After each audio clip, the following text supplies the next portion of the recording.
لا حول ولا قوة إلا بالله العلي العظيم. أعوذ بالله من الشيطان الرجيم. بسم الله الرحمن الرحيم. الحمد لله رب العالمين، والصلاة والسلام تحية الإكرام على النبي الأمي المكي المدني القرشي الهاشمي الأبدي مولانا ومولى الثقلين جد الحسن والحسين أبي القاسم محمد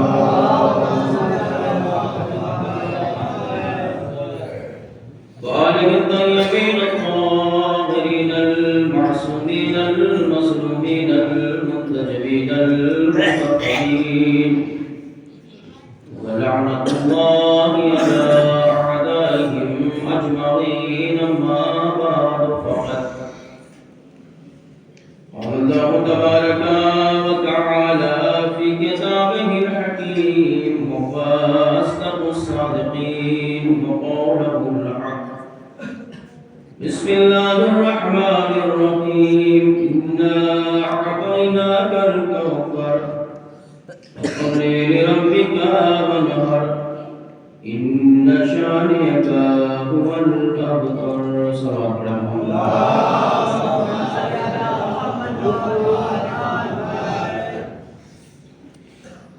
عزیزان محترم، صدران مظلوم کربلا و ماتمداران شہزادی کونین، آپ کی دائرہ محبت میں پہلی مرتبہ یہ سعادت حاصل ہو رہی ہے بسلسلہ شہادت ایام فاطمیہ. آج پوری کائنات میں ایام فاطمیہ کا سلسلہ ایام فاطمیہ منایا جا رہا ہے، چاہے ایام عزائے سرکار سید الشہداء ہو یا مجالس ایام فاطمیہ. اگر کوئی کام کوئی انسان کرے بغیر مقصد کے تو اس کو دیکھنے والا دیوانہ کہتا ہے، کیونکہ عقل کا تقاضا یہ ہے. صلوات پڑھیں محمد.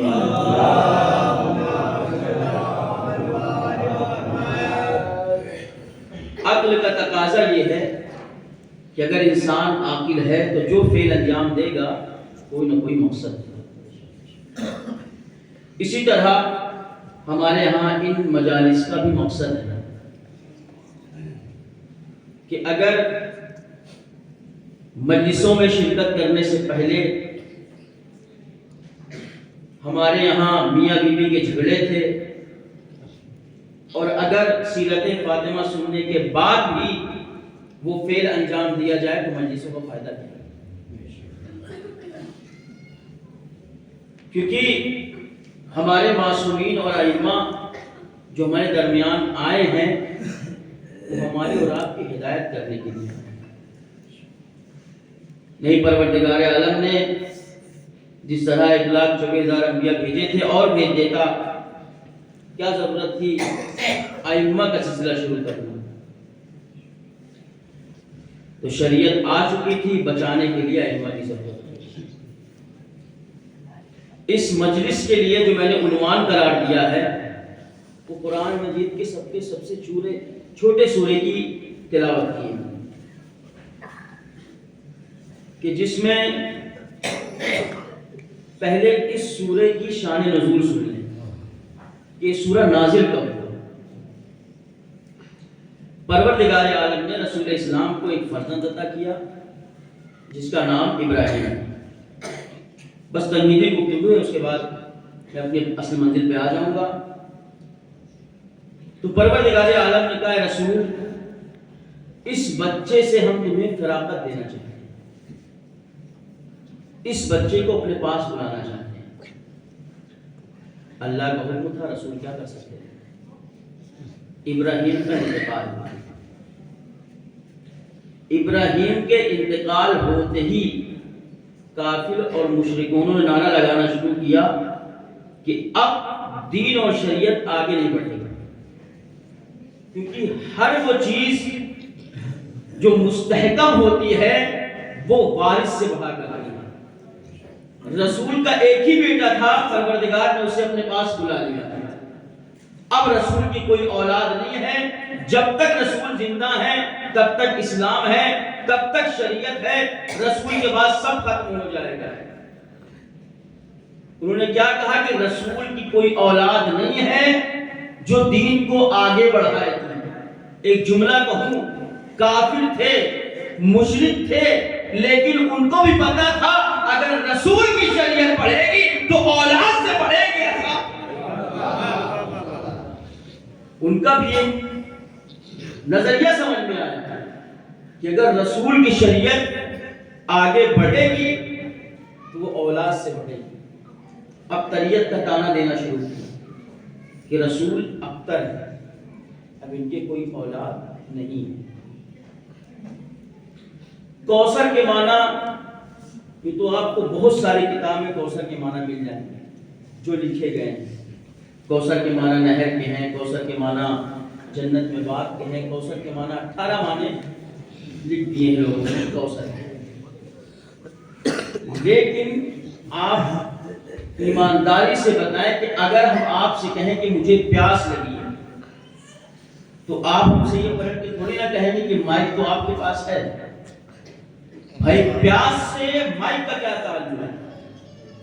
جب لوگوں نے تانا دینا شروع کیا ابتریت کا تو اللہ نے کہا اِنَّا أَعْطَيْنَاكَ الْكَوْثَرَ، اے رسول ہم نے آپ کو نہر دیا، اے رسول ہم نے آپ کو باغ دیے۔ بھائی تانا تو اولاد کا دیا جا رہا ہے نا، تو اس کا مطلب یہ ہوا کہ کوثر کے معنی ذات فاطمہ کے علاوہ کوئی نہیں ہے۔ تو ابتر کے معنی کیا ہوگا؟ بس آسان سے جملے سمجھ لیجئے، ابتر اسے کہتے ہیں جس کی نسل چلائے سے نہ چلے، کوثر اسے کہتے ہیں جس کی نسل روکے سے نہ روکے۔ ایک سوال پڑھے محمد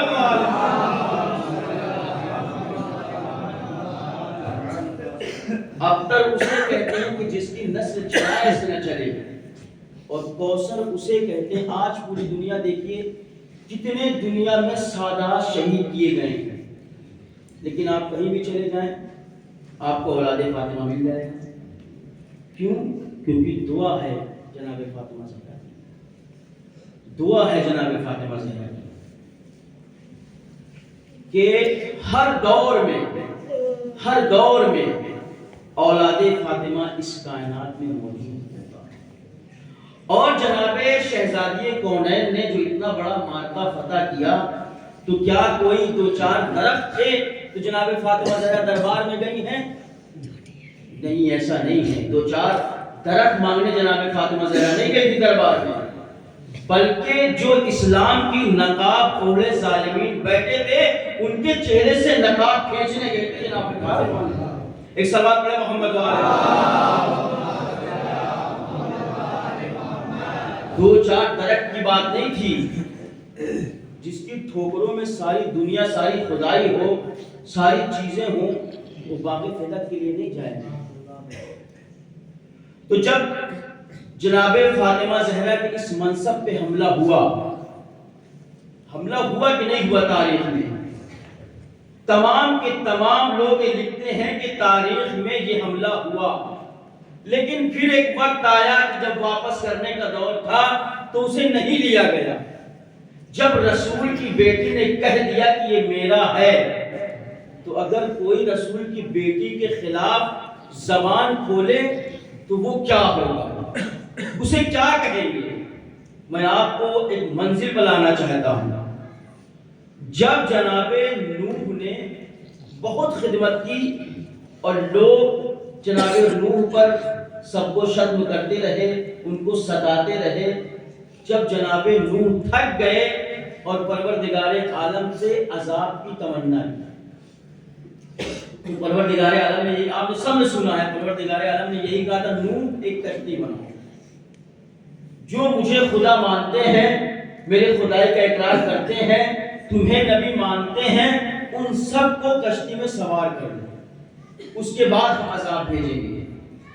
کافی عرصے تک جناب نوح نے کشتی تیار کی اور دشمن جناب نوح کو دیکھ کر مسکراتے تھے، ہنستے تھے کہ نوح پانی کا کوئی قطرہ نہیں، کشتی بنا رہے ہیں، کشتی پانی پر چلتی ہے۔ جناب نوح لیکن خاموشی سے کام، اللہ کا نمائندہ وہی ہوتا ہے کہ جو اللہ نے کہہ دیا وہ کام خاموشی سے کرتا رہتا ہے۔ جب کشتی تیار ہو گئی، جناب نوح نے تمام خدا پرست لوگوں کو اپنی کشتی میں جگہ دی، تو پروردگار عالم کا حکم آیا نوح کشتی میں جانوروں کا بھی ایک ایک جوڑا رکھ لو تاکہ نسل جانور برباد نہ ہو، باقی رہے۔ تو جناب نوح نے سوچا پروردگار ہم کشتی میں جانوروں کو رکھیں تو ضرور، لیکن یہاں پر ایک جانور دوسرے جانور کے دشمن ہیں، اگر شیر بکری کو دیکھے گا تو حملہ کرے گا، تو اس حملے سے کیسے بچائیں گے؟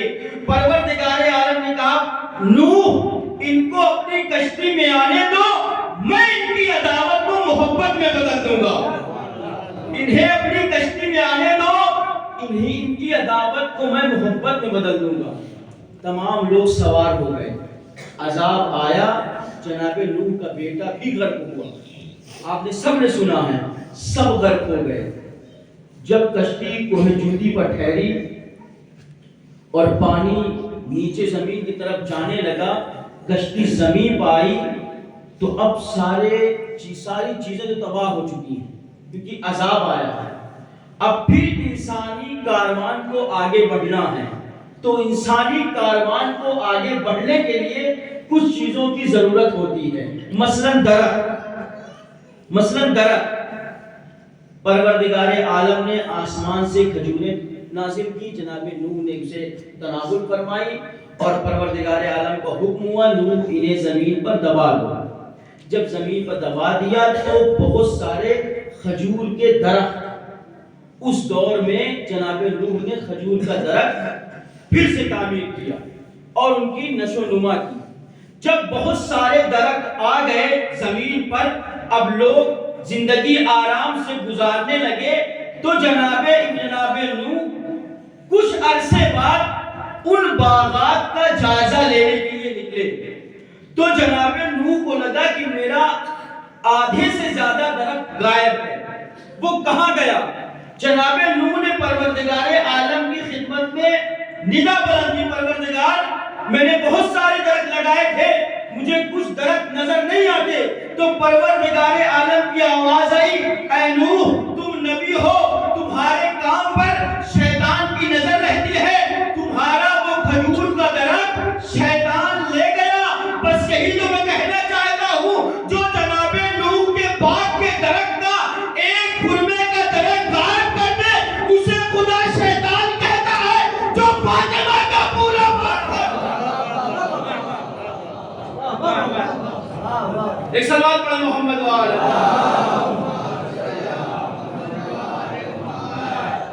جو فاطمہ کے مقابل میں آ جائے، اللہ اسے کیا کر کے خطاب کرے گا، کیا کہہ کے پکارے گا؟ عزیزان محترم، جناب فاطمہ زہرا کی وہ ذات ہے کہ جسے پروردگار عالم نے ہماری اور آپ کی ہدایت کے لیے 1,24,000 انبیاء بھیجے، ائمہ کو بھیجا، لیکن صنف نسوہ کی ہدایت کے لیے کیا کہ ایک مرد مستقل طور پر پوری طریقے سے خاتون کی ہدایت کر سکتا ہے؟ کبھی نہیں کر سکتا۔ پورے طریقے سے ایک مرد ایک خاتون کی ہدایت نہیں کر سکتا۔ سارے عالم کی خاتون کی ہدایت کی ذمہ داری اکیلی فاطمہ زہرا پر ہے، اکیلی فاطمہ زہرا پر ہے۔ دنیا میں بہت بیٹی ہیں، بہت باپ بھی ہیں، لیکن آج تک تاریخ میں نے تو نہیں دیکھا کہ کوئی بیٹی اپنے باپ کی ماں بن گئی۔ رسول اسلام نے خود فرمایا، کیا فرمایا کہ جب میں کار تبلیغ سے زخم کھا کے در زہرا پر آتا تھا اور فاطمہ زہرا کو دیکھتا تھا تو تبلیغ کے کام میں مجھے جوش آتا تھا۔ جناب فاطمہ زہرا کیسے اپنے والد کے ساتھ کس طریقے سے پیش آئیں، سیرت جناب فاطمہ زہرا کیا تھی؟ آج جو ہمارے معاشرے میں خلل واقع ہوتا ہے وہ جناب فاطمہ زہرا کی سیرت کا گھر میں نہ ہونا۔ سب سے بڑا خلل جو واقع ہوتا ہے ہمارے گھروں میں وہ جناب فاطمہ زہرا کی سیرت کو نہ ہونا۔ الحمدللہ ہم اپنے مرجع کا اور احترام کریں اور ان کو سر پر بٹھائیں۔ کیوں؟ کیونکہ انہی کے کہنے کی وجہ سے آج یہ ایسی فرش بچھی نہیں، پہلے ایسا نہیں ہوتا۔ کیوں؟ تاکہ ہمارے گھروں تک جناب فاطمہ زہرا کی سیرت پہنچے۔ مائیں یہ سیرت اپنے ذہن و دل و دماغ میں بٹھائیں کہ ایک بچے کی تربیت کیسی کرنی چاہیے، ایک بچے کو پروان کیسا چڑھانا چاہیے، اپنے شوہر کے ساتھ کیسا پیش آنا چاہیے۔ جناب فاطمہ زہرا کی سیرت سے ملے گا اور کہیں نہیں ملے گا۔ کیوں؟ کیونکہ رسول اسلام نے کہا ہے کہ جناب فاطمہ زہرا اپنے باپ کی ماں ہے، اپنے باپ کی ماں، باپ کی محبت اور جوش میں کہہ دیا نہیں۔ جناب فاطمہ زہرا کی سیرت کو دیکھیں۔ میں نسخہ دینا چاہتا ہوں ایام فاطمیہ کے حوالے سے، جسے ہم اور آپ بہت معمولی سمجھتے ہیں، معمولی عمل سمجھتے ہیں، وہ ہے تسبیح۔ تسبیح لے کے عام طور سے بعض لوگ بیٹھتے ہی نہیں نماز میں، لیکن خود آقا تقی بہجت کا کہنا ہے کہ جب بھی آپ کبھی بھی کوئی مشکل میں مبتلا ہو اور آپ کا کام نہ بن رہا ہو، آپ نیت کر کے مصلی پر بیٹھ جائیں اور 70 مرتبہ تسبیح جناب فاطمہ زہرا پڑھیں۔ 70 مرتبہ تسبیح جناب فاطمہ زہرا پڑھ کے دعا کریں، آپ کا کام ضرور ہوگا۔ اور اگر کوئی فاطمہ زہرا کا وسیلہ بنا دے اپنا تو کام درجے اولا قبول ہوگا۔ ایک صلوات پڑھے محمد۔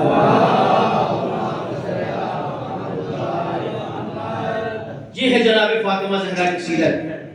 اور تاریخ میں تمام مہذب عورتیں سچی تو ہو سکتی ہیں، بھائی سچ بولے گا انسان تو سچا کہلائے گا۔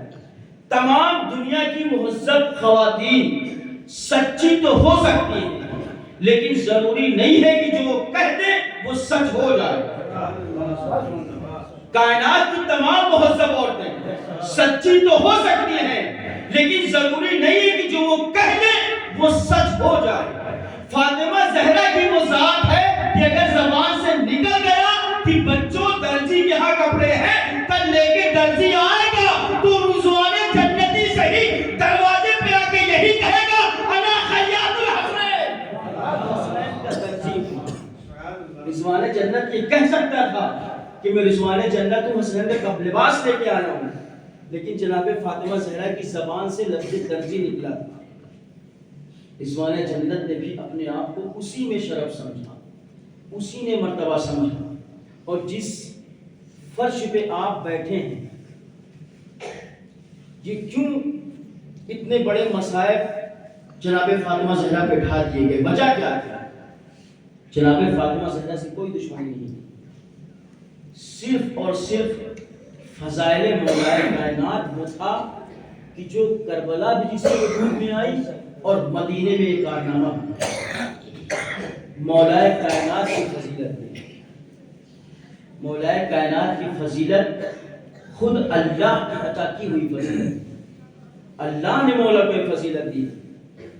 دنیا میں کوئی بھی ہے، بہت سارے نبی دنیا میں آئے، کوئی بھی نبی کعبے میں پیدا ہو سکتا تھا، لیکن اللہ نے یہ شرف صرف مولا کائنات کو دیا۔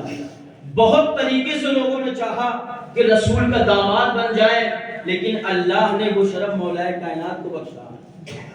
بہت سارے فضائل ایسے جو دنیا نے بہت چاہے کہ میرے ہاتھ آئیں، لیکن وہ مولا کائنات کے ہاتھ آتے چلے گئے۔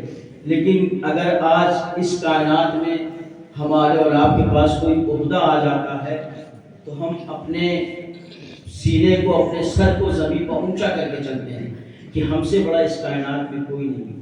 لیکن مولا کائنات کی سیرت میں ملتا ہے کوئی بھی کرامت، کوئی بھی معجزہ دکھانے کے بعد مولا نے جو سب سے پہلا کام کیا ہے وہ سجدہ معبود کیا کہ یہ ساری صفتیں مجھے بھی کوئی عطا کرنے والا ہے.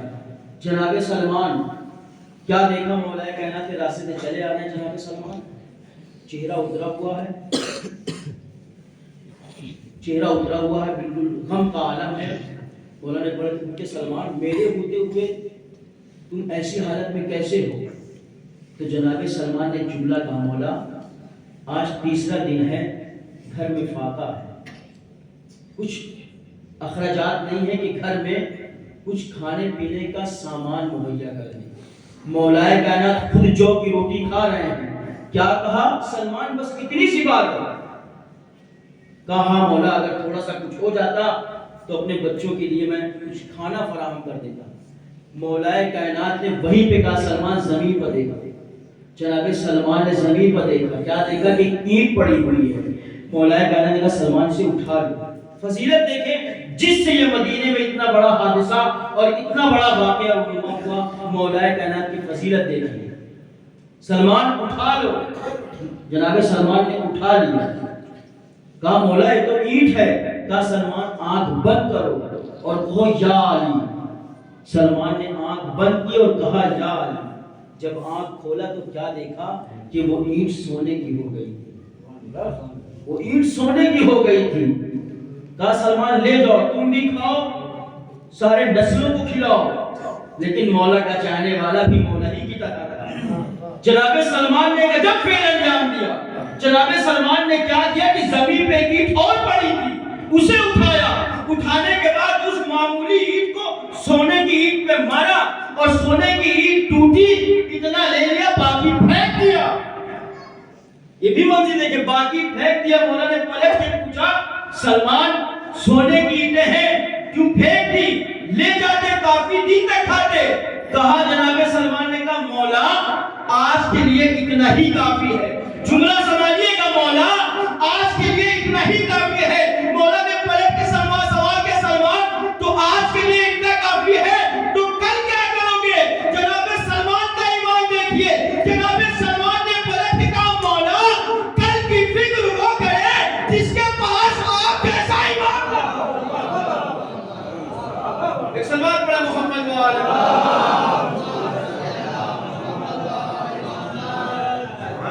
مولا کل کی فکر وہ کرے جس کے پاس آپ جیسا امام نہ ہو، آپ جیسا سردار نہ ہو.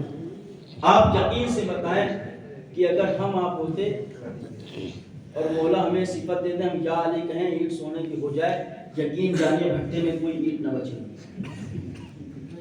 سارے کی سارے ہم سونے کی کر لیں گے.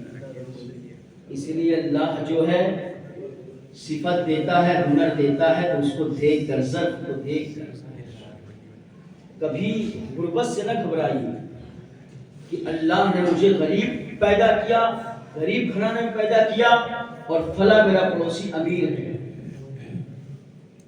امیر کا امتحان زیادہ ہے، غریب کا کم ہے. اگر امیر اپنے گھر میں سیر ہو کے لیٹ جائے اور پڑوس میں کوئی بھوکا سو جائے تو اس امیر سے سوال ہوگا کہ تم نے اسے خیال کیوں نہیں کیا. اور یہ بھی بات ہے کہ اگر اللہ نے آپ کو دیا ہے اور آپ کے سامنے کسی نے دست دراز کیا تو آپ شکر ادا کریں کہ آپ کو اللہ نے اس لائق بنایا. نہیں یہ صفت پلٹ بھی سکتی تھی، آپ کسی کے در پہ ہاتھ پھیلاتے. ایک صلوات پڑھے محمد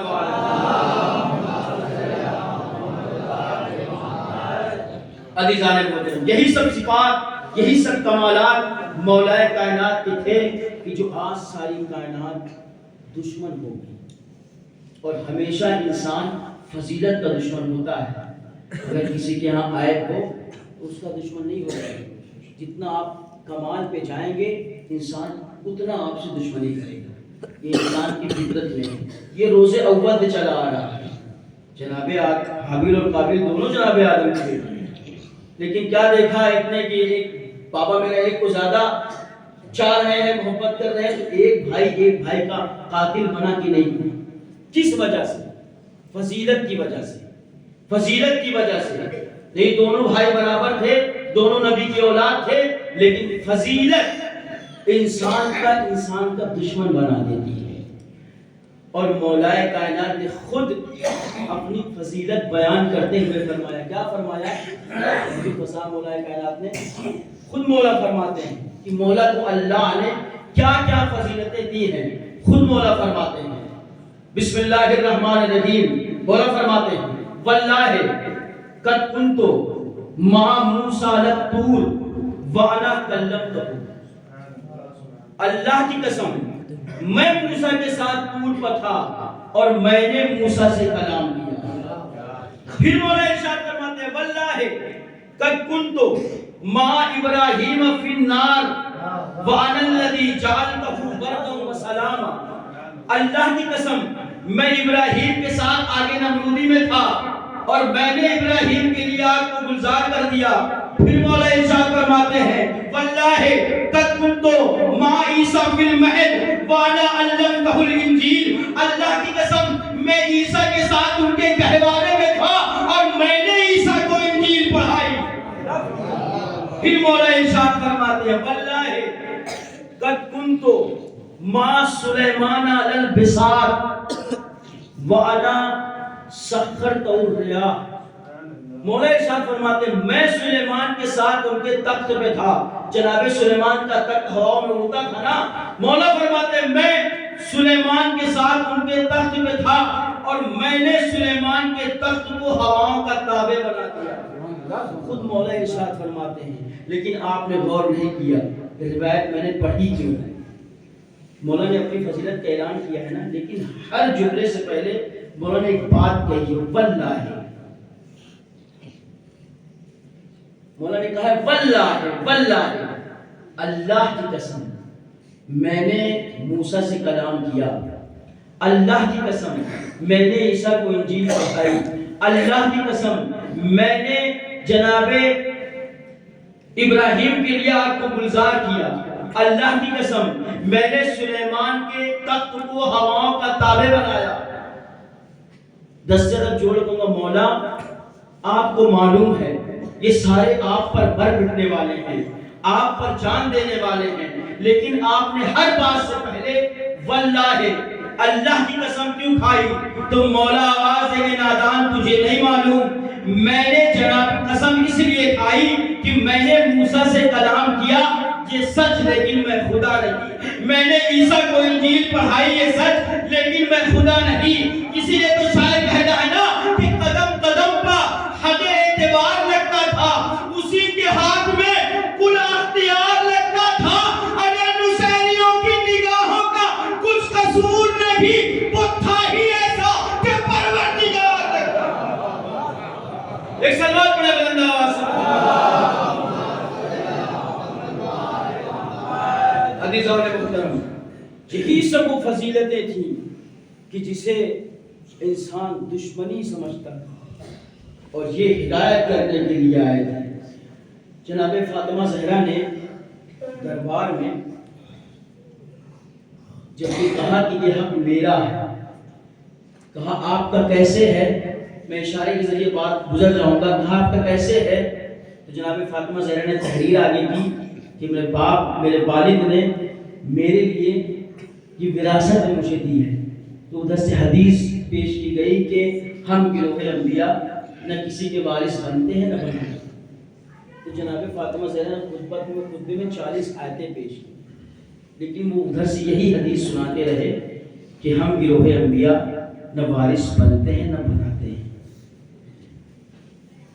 جب رسول اسلام نے حدیث سنائی اپنی زندگی میں تو انہوں نے کہا کہ ہمارے لیے قرآن کافی ہے.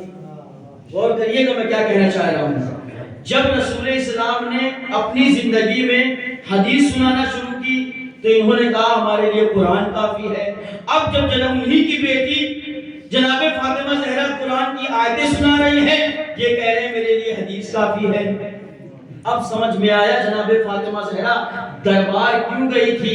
وہ حدیث سنا رہا ہے, جناب فاطمہ زہرا آیت سنا رہی ہے. جناب فاطمہ زہرا زمانے کو بتانے گئی تھی ان کا کوئی اسلام نہیں ہے, یہ مسلمان نہیں ہے, کیونکہ جب میرا بابا زندہ تھا, میرا بابا حدیث سنا رہا تھا, تو یہ کہتے تھے حسبنا کتاب اللہ, میرے لیے کتاب کافی ہے. اب جب میں آیت سنا رہا ہوں تو کہہ رہے ہیں میرے لیے حدیث کافی ہے.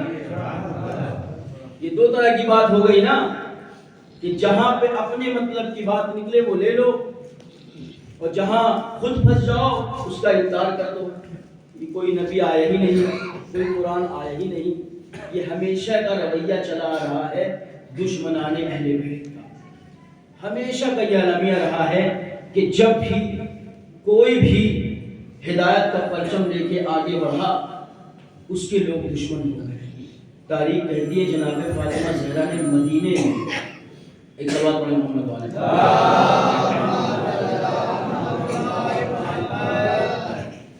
جناب فاطمہ زہرا نے مدینے میں, تاریخ میں بات ثابت ہے کہ جناب فاطمہ زہرا نے جب یہ سنا کہ جو غدیر میں ہوا تھا اسے جھٹلایا جانے لگا, تو جناب فاطمہ زہرا خود چل کے مدینے میں بڑے بڑے رسول کے چاہنے والوں کے دروازے پہ گئی, کل بات کیا ہے دروازے پر. جب وہ نکلے ہیں باہر تو جناب فاطمہ زہرا نے کہا تم بھی تو رسول کے آخری حج میں تھے, تمہیں تو غدیر کا پورا واقعہ معلوم ہے نا. لوگ دروازہ بند کرتے, کیوں؟ حق بولنے کی ہمت نہیں تھی. جناب فاطمہ زہرا نے اپنی سیرت سے یہ بھی بتایا کہ خاتون کو حق بولنے کا ہنر آنا چاہیے. کوئی ایسا نہیں کہ خاتون بہت نچلا طبقہ ہے, ایسی کوئی بات نہیں. خاتون بھی اپنے حق کے لیے آواز بلند کر سکتی ہے. یہ ہمیں کہاں سے درس ملتا ہے؟ سیرت جناب فاطمہ زہرا سے. فاطمہ زہرا بیٹھ جاتی تو یہ لوگ کبھی ان کے چہرے سے جو اسلام کی نقاب پڑی ہوئی تھی وہ کوئی کھینچنے والا آگے نہیں بڑھتا. جناب فاطمہ زہرا وہ ذات تھی کہ جو آگے بڑھی اور جنہوں نے سارا کا سارا منظر عام کر دیا کہ کون اسلام پر ہے, کون صرف زبانی اسلام کا دعویٰ کرتا ہے. سب سے بڑی مصیبت جناب فاطمہ زہرا کے لیے یہی تھی کہ جب مولا کائنات نے پوچھا, جب آپ کو پتہ تھا کہ یہ سب کچھ سازش ہے تو آپ دربار کیوں گئی؟ تو جناب فاطمہ زہرا نے دربار میں جانا, کھڑا رہنا, کوئی بات نہیں بیان کی. پر جناب فاطمہ زہرا نے یہی کہا علی مجھے غم اس بات کا ہے کہ مجھے دربار میں جھٹلایا گیا ہے, علی میں جھوٹ نہیں کہا. اسے صدیقہ کہا گیا ہو. جب کسی دربار میں حاکم نے پوچھا کہ یہ بتاؤ کہ جناب مریم زیادہ افضل ہیں کہ جناب فاطمہ زہرا, تو علماء نے بہت مطالعہ کرنے کے بعد درباری علماء کے انہوں نے کہا کہ جناب مریم زیادہ افضل ہیں. جب بادشاہ نے دلیل پوچھی تو انہوں نے کہا کہ قرآن میں مریم کے نام کا سورہ آیا ہے, فاطمہ کے نام کا کوئی سورہ نہیں ہے. دلیل تو اچھی تھی. اور کہا کہ ایک منزل میں دونوں برابر ہیں. وہ کہا کیا ہے؟ کہا کہ فاطمہ کا بیٹا بھی پردہ غیب میں ہے اور مریم کا بیٹا بھی عیسیٰ بھی زندہ ہے, دونوں فضیلتیں برابر ہیں. اسی دربار میں آپ جیسا ایک مولا کا چاہنے والا بیٹھا, کھڑا ہو گیا میرے دربار, کہا کہ نہیں میں بتاتا ہوں کہ جناب فاطمہ زہرا سے جناب مریم سے زیادہ افضل ہے. تو بادشاہ نے پلٹ کر پوچھا تم کیا بتا, علماء بیان کر رہے ہیں, تمہاری کیا اوقات؟ کہا کہ نہیں میں بتاتا ہوں کہ میں کہتا ہوں کہ جناب فاطمہ زہرا زیادہ افضل ہیں, مریم فاطمہ زہرا سے افضل نہیں ہے. کہا دلیل؟ کہا انہوں نے دلیل دی مریم اس لیے افضل ہے کہ مریم کے نام کا سورہ مریم قرآن میں آیا ہے, جناب فاطمہ زہرا کی شان میں پورا سورہ دہر نازل ہوا ہے. اور انہوں نے آخر میں یہ کہا کہ ایک چیز میں دونوں برابر ہیں کہ ان کا بیٹا بھی زندہ ہے ابھی تک اور مریم کا بیٹا عیسیٰ بھی زندہ ہے ابھی تک۔ وہ مولا کا چاہنے والا بھرے دربار میں کہتا ہے نہیں افضلیت ہوگی۔ کہا کیا ہوگی؟ کہا اس بات کو یہی چھوڑ دو، جب امام کا ظہور ہوگا عیسیٰ آئیں گے، امام زمانہ آئیں گے، پھر یہ دیکھیں گے کس کا مصلی آگے ہوتا ہے کس کا پیچھے ہوتا ہے۔ ایک صلوات پڑھے محمد فاطمہ کا بیٹا افضل اس لیے ہے کہ فاطمہ کا بیٹا نماز پڑھائے گا، مریم کا بیٹا نماز پڑھے گا۔ عزاداران مظلوم کربلا، آپ ایام فاطمیہ کی مجلس میں شریک ہوئے، شہزادی آپ کو اس کا اجر دے۔ اس ٹھنڈ میں مجلس میں شرکت کر رہے ہیں، لیکن ان مجالس میں اور ایام عزا کی مجلس میں فرق ہے۔ وہ فرق کیا ہے؟ آپ کو ایام عزا کی مجلس میں غریب لال کا پوسا دینا رہتا ہے دکھیاری ماں، لیکن ان مجالس میں آپ کو ایک ماں کا پوسا دینا ہے غریب۔ جتنا گریہ کیا جائے کم ہے، کیونکہ آنسو گریہ ایک ایسی چیز ہے جو ظالم کو ہلا کے رکھ دیتی ہے۔ راستے میں آپ نکلے، کوئی آپ کو ہنستا ہوا ملے، آپ اسے نہیں پلٹ کے پوچھیں گے، اگر آپ کے پاس انسانیت کا قلب ہے تو ہنستے ہوئے انسان سے آپ نہیں پوچھیں گے بھائی ہنس کیوں رہے ہو۔ لیکن آپ کو راستے میں کوئی روتا ہوا دکھ جائے تو اگر آپ قلب انسانیت رکھتے ہیں، درد رکھتے ہیں، تو رک کے ضرور پوچھ لیں گے بھائی رونے کا سبب کیا ہے۔ اسی لیے جب جناب فاطمہ زہرا اپنے گھر میں روتی تھی تو لوگوں نے آ کے علی سے یہی تو کہا تھا نا کہ علی فاطمہ سے کہہ دو کہ یا تو دن میں رویا کریں یا رات میں۔ فاطمہ روتی ہے تو مجھے کاروبار میں خلل واقع ہوتا ہے کہ مدینہ ہے، آپ نے سن لیا، میں نے پڑھ لیا، لیکن میں نے معاشرے میں یہی دیکھا ہے کہ اگر کسی بچی کا باپ اس دنیا سے چلا جاتا ہے تو سارا معاشرہ اس بچی کو کلیجے سے لگا کے تسلی دیتا ہے، دلاسا دیتا ہے نا کہ بیٹا صبر کرو، بیٹا صبر کرو، مجھے بھی تم اپنا باپ ہی سمجھنا، ہم تمہارے ساتھ ہیں۔ لیکن ابھی رسول کی آنکھ بند ہوئے تیسرا ہی دن ہے، مسلمان کیسے فرصت دینے آئے ہیں کہ دروازے پہ آگ اور لکڑی لے کے آئے ہیں۔ کس کے دروازے پہ؟ رسول کی یتیمہ کے دروازے پہ، اس دروازے پہ کہ جس پہ رسول رک کے سلام کیا کرتے۔ بس عزاداران مظلوم کربلا، خدا آپ کو کوئی غم نہ دے سوائے غم سید الشہداء کے۔ آپ بی بی فاطمہ زہرا پر رونے کے لیے بیٹھے ہیں، میں آپ کے سامنے وہ روایت پڑھ دوں۔ اسی مجلس میں آپ رونے کے لیے آمادہ ہو گئے جب بعد کربلا میرے بیمار امام کے پاس ایک شخص آیا، آگے کہتا ہے مولا میرے یہاں شادی ہے چلیے۔ تو میرے بیمار امام نے کہا اس سے رو کے کہ جب سے میرا بابا ذبح کر دیا گیا میں کسی خوشی میں شرکت نہیں کرتا۔ اس نے ہاتھوں کو جوڑا، کہا مولا پھر آپ کیسے چلیں گے؟ میرے بیمار امام نے کہا میرے بابا کی مجلس کر لے، میں آ جاؤں گا۔ جزاکم اللہ، خدا آپ کو کوئی غم نہ دے سوائے غم سید الشہداء کے۔ اس نے مجلس کا اہتمام کیا، لوگ آ گئے، مجلس کا آغاز ہو گیا، لیکن اس کی نظریں ڈھونڈ رہی ہے کہاں ہے میرا امام؟ جس نے کہا تو مجلس کر میں آؤں گا، اس نے سارے مجمع پہ نظر دوڑائی، اسے کئی بیمار امام نظر نہ آئے۔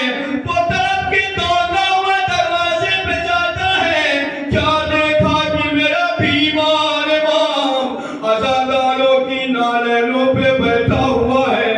چاہنے والا تھا، ہاتھوں کو جوڑا، کہا مولا یہاں سے اٹھ جائیے، مولا یہ ہم غلاموں کے کام ہے، مولا آپ اندر تشریف لے چلیں۔ میرے بیمار امام نے کہا نہیں مجھے یہی بیٹھنے دے۔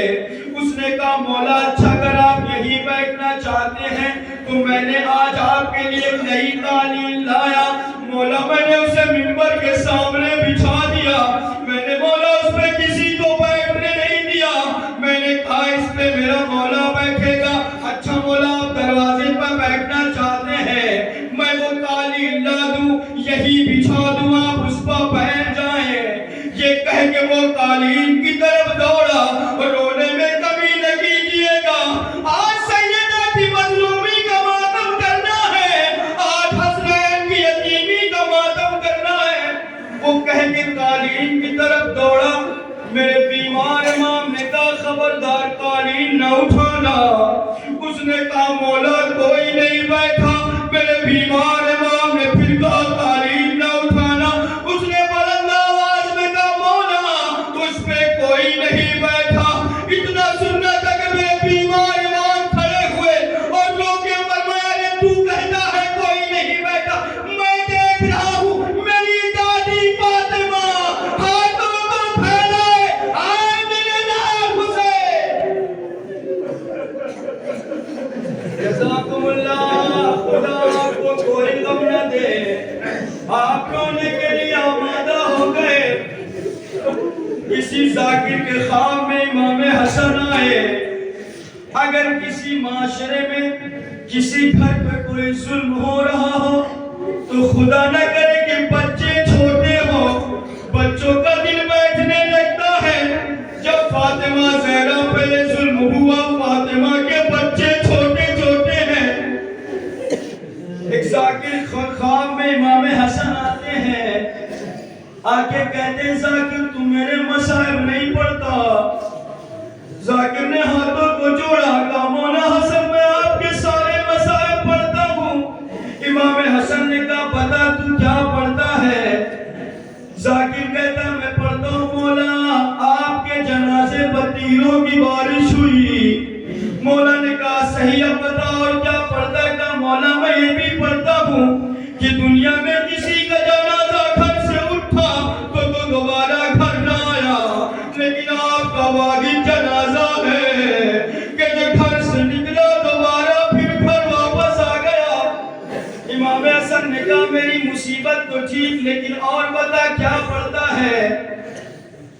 اس نے کہا مولا میں یہی آپ کے مسائل پڑھتا ہوں۔ امام حسن اپنے سینے اپنے چہرے پہ ہاتھ رکھ کے کہتے ہیں ذاکر تو سب ٹھیک پڑھتا ہے، لیکن حسن کی زندگی کے سخت ترین مصائب نہیں پڑھتا۔ اس نے ہاتھوں کو جوڑا، کہا مولا آپ کی زندگی کے سخت ترین مصائب کیا ہیں؟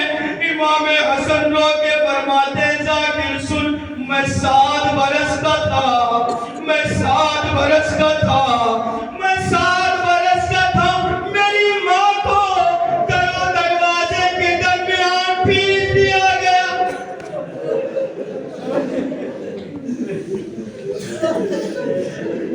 جزاکم اللہ، خدا آپ کو کوئی غم نہ دے۔ جناب فاطمہ زہرا پہ جلتا ہوا دروازہ گرا دیا گیا، جناب فاطمہ زہرا کی پسلیاں ٹوٹ گئی، نہیں گئی، جناب فاطمہ زہرا کی پسلیاں چور چور ہو گئی۔ آپ کہیں گے آپ یہ کیسے کہہ رہے ہیں کہ جناب فاطمہ زہرا کی پسلیاں چور چور ہو گئی تھی؟ ابھی آپ سمجھ جائیں گے، اور جب یاد آئے گا آپ روئیں گے، کیونکہ میں آپ کو مثال دینا چاہتا ہوں کہ جناب فاطمہ زہرا کی پسلیاں چور ہو گئی تھی۔ عزاداران مظلوم کربلا، اگر شیشہ زمین پر گرے تو ٹوٹ جاتا ہے، اگر شیشہ زمین پر گرے ٹوٹ جاتا ہے، لیکن اگر اس پہ چند لوگ پیر رکھ کے گزر جائیں تو شیشہ چور ہو جاتا ہے۔ ارے زمین پر فاطمہ ہے، زمین پر فاطمہ ہے، فاطمہ پہ دروازہ ہے، ارے دروازے پہ پیر رکھ کے تمام ظالم گزر گئے، ارے فاطمہ کی پسلیاں ٹوٹی لگی تھی، چور ہو گئی تھی۔ جزاکم اللہ، خدا آپ کو کوئی غم نہ دے۔ بس آخری روایت سن لو، زحمت تمام ہے۔ جناب مولا کائنات گھر میں آتے ہیں، فاطمہ زہرا کا حال غیر دیکھا تو مولا کائنات نے فاطمہ زہرا سے کہا فاطمہ آج تمہاری حالت کچھ ٹھیک نہیں ہے. کہا علی اب وقت نہیں ہے, میری چند وصیتیں ہیں وہ سن لو. ایک وصیت میں آپ کے سامنے پیش کر دے رہا ہوں, باقی انشاءاللہ کل. جناب فاطمہ زہرا نے ساری وصیتیں کی, جس میں وصیتوں میں سے ایک وصیت یہ تھی کہ علی جب میں اس دنیا سے چلی جاؤں تو اگر وقت ملے تو میری قبر پہ ضرور رکھنا, اور علی میری قبر پہ قرآن ضرور پڑھنا. تاریخ کہتی ہے فاطمہ نے بڑھ کے جملہ اور کہا علی فاطمہ کے اور بچے ہیں نا, لیکن رسول اسلام سے فاطمہ زہرا سن چکی ہیں کہ حسین کس مظلوم کا نام ہے. ماں اگر یہ سمجھ جائے کہ میرے بیٹے پہ کوئی مصیبت آنے والی ہے تو ماں پہلے سے اس چیز کا انتظام کرتی ہے کہ شاید وہ مصیبت ٹل جائے, مصیبت ٹل جائے. جناب فاطمہ زہرا نے یہی کہا کہ اے علی میرے حسین کا خیال رکھنا, اے علی میرے حسین کو پیاس بہت لگتی ہے, میرے حسین کا خیال رکھنا. عزاداران مظلوم کربلا آخری جملہ ہے, ماتم کر لینا.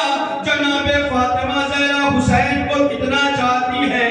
تاریخ کہتی ہے فاطمہ اس دنیا سے رخصت ہوئی علی معمول کے مطابق. جناب فاطمہ زہرا پہ قرآن پڑھا کرتے تھے کہ ایک شب جناب فاطمہ زہرا کی قبر پہ علی قرآن پڑھ رہے تھے کہ جناب فاطمہ زہرا کی قبر لرزی